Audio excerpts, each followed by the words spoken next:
Dear viewers, it is the fourth part of the video about the same topic, Tryst with Destiny. So, in this video, let us discuss the last part of the speech. Uh, and earlier, we discussed Nehru's idea of future India, and we discussed the importance of Gandhi's ideology of peace and how Gandhiji became the torch for Indians to throw the light against the uh, darkness of the imperialism for the 2 centuries. And also, Nehru gives his own opinion about Gandhiji as the father of nation and son of India and architect of India. So, here in this ending part of the speech, we should know what kind of India we have to build in future and about who else we have to have concern with. Then uh, here our next concern should be for those unknown volunteers and soldiers of freedom, because whenever there is a question of this independence, we always think about the great leaders and the great leaders' sacrifice of their lives. But we forget to remember the unknown volunteers and unknown soldiers of freedom. But they have fought throughout the centuries, sacrificing their own lives till their last breath, without any aspiration for praise and awards. So they served this nation without any praise and award. So these are the important persons we have to remember. And there are also others and other brothers and sisters uh, to have a concern with, who have cut off from us by political boundaries. Means, lastly, in the last phase of our fighting against the British, see, a certain group of the people got segregated from the whole India, and they formed their own group as Muslim League, and they fought for their own independence. So, in this point of view, they have cut off from us by political boundaries. They have also fought their own considerable, their own considerable fighting, and we are always ready to share their good and ill fortune alike. And then, uh, who are in an utter need of freedom at present. So that's very important. Freedom we have achieved, and to whom that freedom should reach, and that should be clear. Only if that is achieved well, then our country will come up. So freedom to the needy is very essential thing that we have to look after in the future of India, independent India. Our endeavor should be to bring freedom and opportunity to the common man, because in whichever country, in whichever condition, the great sufferers are the common people. So they should be provided freedom first. So providing freedom to the common people is nothing but providing them good opportunities, providing them equal rights, and among those common people, the peasants are there, the workers are there, and they have to be helped, and they have to be looked after. How? By fighting and ending poverty, by fighting and ending ignorance, and by ending ill health. Country has to be democratic. To achieve this, the country has to be democratic. and progressive, to provide social, economic, and political justice to the common people, peasants, and workers. So, if that has come true in India, that is the real freedom, and that is what we call the great fruit of the Independence Day. So, every man and woman should be given a guarantee to democratic and progressive condition of life, democratic and progressive state, to provide social, economic, and political justice. ಇಲ್ಲಿ very important thing ಏನಂದರೆ, ನಾವು ಯಾರ್ಯಾರ ಬಗೆಗೆ ನಮ್ಮ ಕನ್ಸರ್ನನ್ನು ತೋರಬೇಕಾಗಿದೆ. ನಾವು ಎಷ್ಟೋ ಬಾರಿ independence ಬಗ್ಗೆ ಮಾತಾಡಬೇಕಾದ್ರೆ ಬರೀ ದೊಡ್ಡ ದೊಡ್ಡ ನಾಯಕರುಗಳ ಹೋರಾಟ, ನಾಯಕರುಗಳ ತ್ಯಾಗ, ಬಲಿದಾನದ ಬಗ್ಗೆ ಮಾತ್ರ ಮಾತಾಡ್ತೀವಿ. ಆದರೆ ಎಷ್ಟೋ ಎಲೆಮರೆಯ ಕಾಯಾಗಿ ಉಳಿದ ಎಷ್ಟೋ ಅನ್ನೋನ್ ವಾಲಂಟಿಯರ್ಸ್ ಮತ್ತು ಅನ್ನೋನ್ ಸೋಲ್ಜರ್ಸ್ ಆಫ್ ಫ್ರೀಡಮ್ ತಮ್ಮ ಜೀವದ ಕೊನೆ ಉಸಿರಿರೋವರೆಗೂ ಈ ಯಾವುದೇ ಪ್ರೇಸ್ ಆ್ಯಂಡ್ ರಿವಾರ್ಡ್ಗಳಿಗೆ ಆಸೆ ಪಡದೆ ಹೋರಾಡಿ ತಮ್ಮ ಬದುಕನ್ನೇ ಉಡುಪಾಗಿಟ್ಟಿದ್ದಾರೆ, ತ್ಯಾಗ ಮಾಡಿದ್ದಾರೆ. ಸೊ ಅಂಥವರ ಬಗೆಗೆ ನಮ್ಮ ಕನ್ಸರ್ನು ಯಾವತ್ತೂ ಇರಬೇಕು. ಮತ್ತು ಅಲ್ಲಿ ಇನ್ನೂ ಕೆಲವು ಸಹೋದರ ಸಹೋದರಿಯರು ನಮ್ಮ ಕನ್ಸರ್ನ್ಗೆ ಅರ್ಹರು. ಅವರು ಪೊಲಿಟಿಕಲ್ ಬೌಂಡ್ರೀಸ್ಗಳಿಂದ ನಮ್ಮಿಂದ ಆಚೆ ಹೋಗಿರ್ಬೋದು, Muslim League and the followers. ಆದರೆ ಇವತ್ತಿಗೂ ನಾವು ಯಾವತ್ತಿಗೂ ಅವರ ಗುಡ್ ಆ್ಯಂಡ್ ಇಲ್ ಫಾರ್ಚೂನ್ಗಳನ್ನು ಹಂಚಿಕೊಳ್ಳೋದಕ್ಕೆ ನಾವು ಯಾವತ್ತೂ ತಯಾರಾಗಿದ್ದೀವಿ. ಇನ್ನು ಯಾರು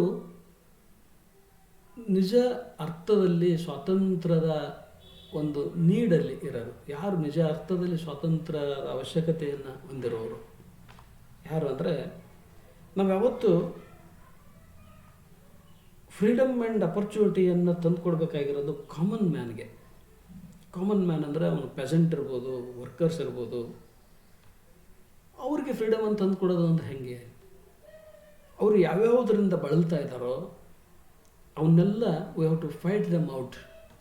ಅಂದರೆ ಫೈಟಿಂಗ್ ಆ್ಯಂಡ್ ಎಂಡಿಂಗ್ ಆಫ್ ಪಾವರ್ಟಿಯನ್ನು ಕೊನೆಗೊಳಿಸೋದು ನಮ್ಮ ಫ್ರೀಡಮ್ಮಿನ ಒಂದು ಉದ್ದೇಶ ಆಗಿರಬೇಕು. ಇಗ್ನರೆನ್ಸ್, ಇಲ್ಲಿಟ್ರಸಿಯನ್ನು ರಿಮೂವ್ ಮಾಡಬೇಕು, ಹೆಲ್ತನ್ನು ತೆಗೆದುಹಾಕಬೇಕು. ಸೊ ಇದೆಲ್ಲ ಸಾಧ್ಯ ಆಗಬೇಕಾದ್ರೆ ನಮ್ಮ ದೇಶ ಡೆಮೊಕ್ರಾಟಿಕ್ಕು ಮತ್ತು ಪ್ರೋಗ್ರೆಸಿವ್ ಆಗಿರಬೇಕು. ಸೊ ಈ ಡೆಮೊಕ್ರಾಟಿಕ್ ಆ್ಯಂಡ್ ಪ್ರೋಗ್ರೆಸಿವ್ ಆದರೆ ನಾವು ಈ ಜನಕ್ಕೆ ಸೋಷಿಯಲ್ಲು, ಎಕನಾಮಿಕ್ಕು, ಪೊಲಿಟಿಕಲ್ ಜಸ್ಟಿಸನ್ನು ಕೊಡೋದ್ರ ಮುಖಾಂತರ ಎವ್ರಿ ಮ್ಯಾನ್ ಆ್ಯಂಡ್ ವುಮನ್ಗೆ ಈ ಸೋಷಿಯಲ್, ಎಕನಾಮಿಕ್, ಪೊಲಿಟಿಕಲ್ ಜಸ್ಟಿಸನ್ನು ಕೊಡೋದ್ರ ಮುಖಾಂತರ ನಾವು ಫ್ರೀಡಮನ್ನು ಯಾರಿಗೆ ಅವಶ್ಯಕತೆ ಇತ್ತೋ ಅವರಿಗೆ ತಂದು ಕೊಡ್ಬೋದು. Then the very next point, a very important point, that is unity in diversity. See, whichever religion we belong to, we all are equally the children of India.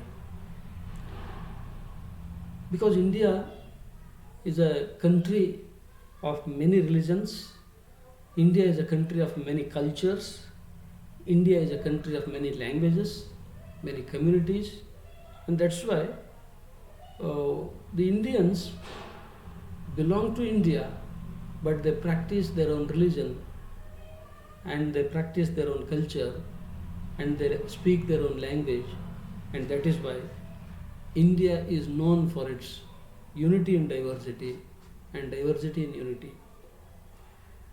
We should enjoy equal rights, whether he is a Muslim or a Christian or a Hindu or a Buddhist or a Jain. All of us should enjoy equal rights and equal privileges and equal obligations. So communalism should not be encouraged. Wherever communalism is very sharp, there the progression will be stopped. So all of us greet one another with a promise to pledge ourselves to cooperate with all religions, caste, creed, language, culture, with one goal of peace, freedom, and democracy. So, this is a very important thing we have to be very concerned with. ಈ Bharata unity in diversity and diversity in ಯುನಿಟಿಗೆ ಹೆಸರುವಾಸಿಯಾಗಿದೆ. ನಾವು ಯಾವುದೇ ಧರ್ಮಕ್ಕೆ ಸೇರಿರಲಿ, ನಾವು equal ಆಗಿ ಭಾರತ ಮಾತೆಯ ಮಕ್ಕಳೇ. ಯಾಕೆಂದರೆ ಭಾರತ ಎಂಥ ಒಂದು ಸಮಾಜವನ್ನು ಹೊಂದಿದೆ ಅಂದರೆ, ಇಲ್ಲಿ ಹಲವು ಧರ್ಮಗಳಿದ್ದಾವೆ, ಹಲವು ಭಾಷೆಗಳಿದ್ದಾವೆ, ಹಲವು ಸಂಸ್ಕೃತಿಗಳಿದ್ದಾವೆ, ಸಂಪ್ರದಾಯಗಳಿದ್ದಾವೆ, ಸೊ ಹಲವು ಜನಾಂಗಗಳಿದ್ದಾವೆ. ಸೊ ಎಲ್ಲ ಕಾರಣದಿಂದ ಈ ಡೈವರ್ಸಿಟಿ ಅನ್ನೋದು ಈ ಈ ಭಾರತ ಮಾತೆಯ ಒಂದು ಸೋಲು, ಭಾರತ ಮಾತೆಯ ಒಂದು ಆತ್ಮ. ಈ ಡೈವರ್ಸಿಟಿಯಲ್ಲೂ ಭಾರತ ಮಾತೆ ಇಡಿಯಾಗಿ ಒಬ್ಬ ಮಾತೆಯಾಗಿದ್ದಾಳೆ ಅನ್ನೋದು ಇಂಡಿಯಾದ ಗ್ರೇಟ್ನೆಸ್ಸು. ನಾವೆಲ್ಲರೂ ಈಕ್ವಲ್ ಆದ ರೈಟ್ಸ್ಗಳನ್ನ, ಪ್ರಿವಿಲೇಜಸ್ಗಳನ್ನ, ಅಬ್ಲಿಗೇಷನ್ಸ್ನ ಎಂಜಾಯ್ ಮಾಡಬೇಕು. ಈ ಕಮ್ಯುನಲಿಸಮ್ ಅನ್ನೋದು ಯಾವತ್ತೂ ಕೂಡ ಎನ್ಕರೇಜ್ ಮಾಡಬಾರ್ದು. ಕಮ್ಯುನಲಿಸಮ್ ಎಲ್ಲಿರುತ್ತೋ ಆ ದೇಶದ ಪ್ರೋಗ್ರೆಷನ್ನು ನಿಂತೋಗುತ್ತೆ. ನಾವೆಲ್ಲರೂ ಒಬ್ಬರನ್ನೊಬ್ಬರು ಗ್ರೀಟ್ ಮಾಡೋದು, ಒಬ್ಬರನ್ನೊಬ್ಬರು ಶುಭ ಹಾರೈಸೋದು ಹೆಂಗೆ ಅಂದರೆ, with a promise of pledge ourselves to cooperate with all religions. ನಮ್ಮನ್ನು ನಾವು ಎಲ್ಲ ಧರ್ಮಗಳೊಂದಿಗೆ ಸಹಕರಿಸುತ್ತೇವೆ ಎಂಬ ಒಂದು ಭಾಷೆಯ ಮುಖಾಂತರ, ಒಂದು ವಚನದ ಮುಖಾಂತರ ನಾವೆಲ್ಲ ಕೋಆಪ್ರೇಟ್ ಮಾಡಬೇಕು. ಅದು ಕ್ಯಾಸ್ಟ್ ಇರಲಿ, ಲ್ಯಾಂಗ್ವೇಜ್ ಇರಲಿ, ಕಲ್ಚರ್ ಇರಲಿ, ರಿಲಿಜನ್ ಇರಲಿ, ಒಂದೇ ಒಂದು ಉದ್ದೇಶ ಇಟ್ಕೊಂಡು ನಾವು ಕೋಆಪ್ರೇಟ್ ಮಾಡಬೇಕು. ಯಾವುದಂದರೆ ಗೋಲ್ ಆಫ್ ಪೀಸ್, ಫ್ರೀಡಮ್ಮು ಮತ್ತು democracy.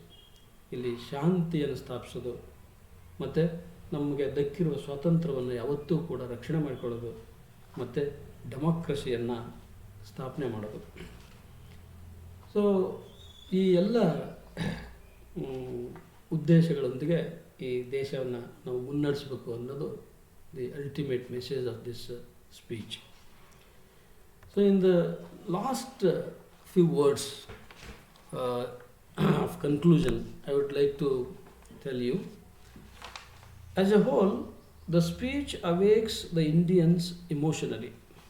See, from the beginning of this speech, as we go through, we see Nehru awakes the Indians emotionally, and he inspires Indians to come together, to unite themselves, and this speech contributes a lot to bound the hearts of all the people of India, irrespective of the religion, language, caste, culture, etc. It awakes the leaders to bear the greater responsibility of building the future of the country than the accomplishment of independence. So this is the greatest achievement. If we see this India as the India of all the people, irrespective of the religions, all the people irrespective of their caste and community and cultures, language. So that is why the speech becomes the historic speech. The speech becomes an inspirational speech to every individual of India. So throughout this speech, we discussed how we redeemed our nation as a pledge from the clutches of the Britishers, and how we have to dedicate our service to the nation and to the people, and how that independence is not the achievement, it is a responsibility. And what is our future after independence, that is also discussed here, and how to work to realize our dreams, that is also beautifully discussed. And the appointed day materialized with the new vision and new hope. Then what are the clouds that surround us, that country is in darkness because of these surrounding clouds, and how to avoid them, how to find out the remedies for those problems, and what should be our first thoughts, and what should be our first concern with various people. And what about the father of nation? He is called father of nation, son of nation, and architect of freedom. And also we discussed about the unknown volunteers and soldiers of freedom who sacrificed their lives for the freedom of the country. We should be concerned with them. And also our brothers and sisters who have cut themselves off from us by political boundaries. They are the Muslim League and the followers. We should also be concerned with them. And who is the needy of freedom? Who is in need of freedom? That is peasants, workers, and common man, and they should be given guarantee of social and economic and political justice by establishing democratic and progressive nation. And also unity in diversity, and diversity in unity is one more great thing that is discussed here. With this much, let us put an end to this presentation. Thank you.